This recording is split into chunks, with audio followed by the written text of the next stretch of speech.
आदाब नाजरीन, आप देख रहे हैं तस्नीम टीवी और मैं हूं आपका मेज़बान फैज़ान अशरफ। चलिए आज की ताज़ा तरीन ख़बरों की तरफ रुख करते हैं।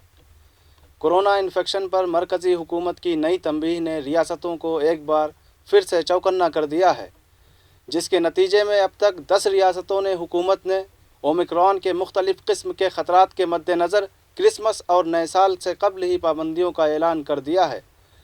दिल्ली, महाराष्ट्र, कर्नाटक और उड़ीसा में क्रिसमस और नए साल की तकरीबात पर मुकम्मल तौर पर पाबंदी आयद कर दी गई है। तेलंगाना के एक गांव ने कोरोना के पेश नज़र अपने तौर पर लॉकडाउन को नाफिज कर दिया है।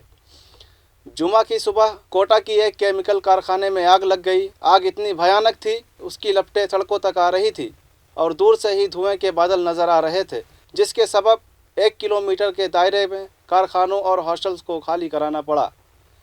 इत्तला मिलते ही नगर निगम की 16 दमकलें मौके पर पहुंची और फैक्ट्री के 100 चक्कर लगाने के बाद आग पर मुकम्मल तौर पर काबू पाया जा सका। ओमिक्रॉन के नए खतरे के मद्देनज़र रखते हुए राजस्थान की गहलोत सरकार ने कोरोना वैक्सीन को लगवाना लाजिम करार दे दिया है।